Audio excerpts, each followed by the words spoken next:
Hey guys, today I'll be doing top 10 Cartoon Network shows of all time. So let's begin with number 10. Johnny Bravo. The reason Johnny Bravo is on this list is it's a very funny show and it makes me laugh a lot. Especially, it kind of reminds me of Tom and Jerry. Not as good as the original Tom and Jerry, but just the way the jokes work. It's kind of funny. It's pretty funny. His voice is funny too. He's trying to be Elvis. And it's funny how all the girls reject him. And anyway, like I do in every videos, I never have that much time, so I'm just going to quickly wrap that up. He's very funny, and it's a very watchable show, but it gets number 10 because 9 out of 10 kids probably wouldn't watch 10 episodes of this show.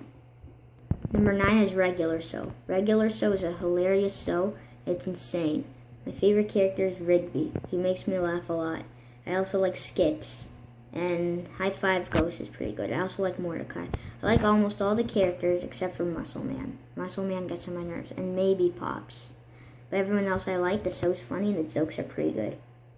Quick note. I'm not a big fan of Adventure Time and I haven't seen any of Steven Universe. So don't expect those to be on this list. Thanks. Number 8 is Powerpuff Girls. Now, the name of the title makes it sound like it's for girls, right? It's not for girls at all. It's actually more of a boyish show, to say the truth, even though the names are pretty girly. My favorite character is probably, what's her name, Buttercup.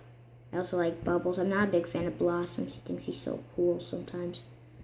And she's the main character, but I prefer Buttercup and Bubbles.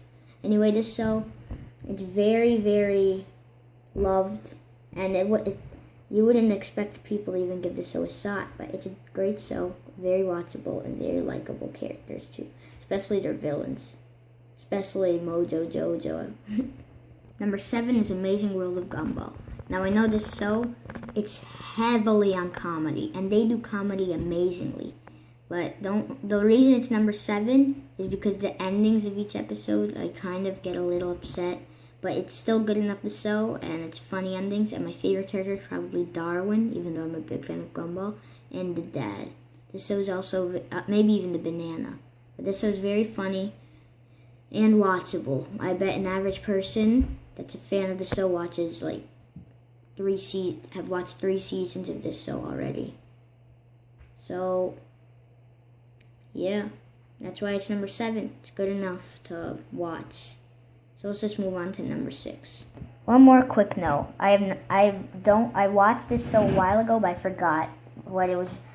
A lot of episodes, and that shows The Grim Adventures of Billy and Mandy. Just a quick note again. Number 6 is Courage the Cowardly Dog. This show makes me laugh, and it's very funny.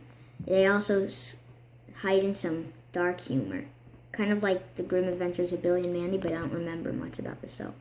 And the dog is so funny. I love Courage. He's so sweet. The only reason this is number 6, 2 reasons actually. My mom does not like it when I watch this show. She gets nervous when I watch this show. She says, "Why are you even making me watch this? Why am I even letting you watch this?" And Eustace, worst character ever. Okay, number 5 is Chowder. This is a big fan favorite show that a lot of people prefer watching. It reminds me of Harvey Beaks, which I had as number 4 for Nickelodeon.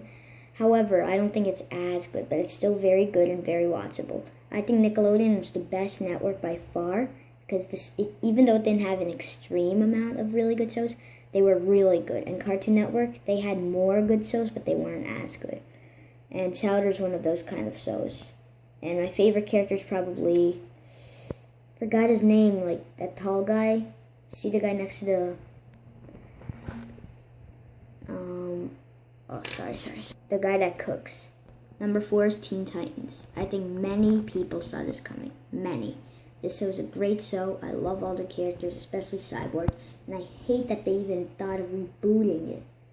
Thinking about rebooting it is the worst thing. It's obvious it's not going to be good. It's a comedy. They changed the animation that makes it look that gives me a headache every time I look at it because it's so bright. And they ruined the characters, especially Robin and Beast Boy. My favorite character in both versions, though, is Cyborg, but they just messed him up in a new one.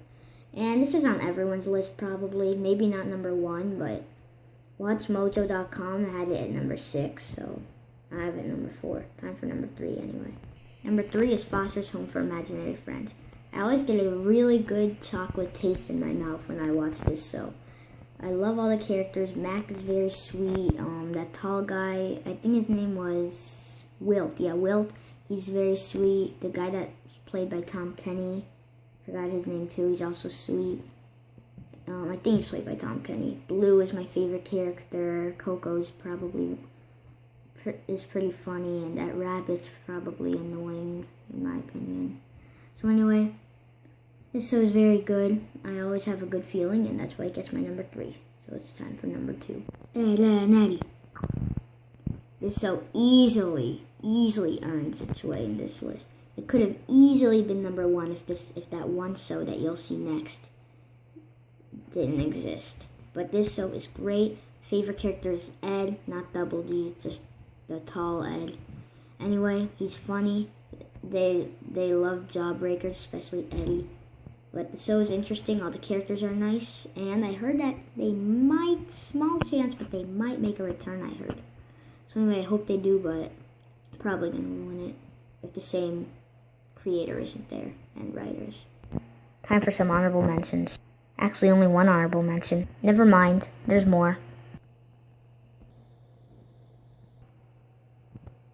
Number 1, now what you've all been waiting for. Dexter's Laboratory. You guys should have known by now. After all the 12 or 13, maybe even 14 Cartoon Network shows, this one took the cake. This one is hilarious. Dexter's funny, and they even made a few crossovers of Foster's Home for Imaginary Friends, and they sneaked him in an episode of Powerpuff Girls where Mojo Jojo was trying to defeat this thing. I forgot what it was called. I'll quickly show you. Hopefully there's pictures of it. See right there? See right there? See it? See it? See it?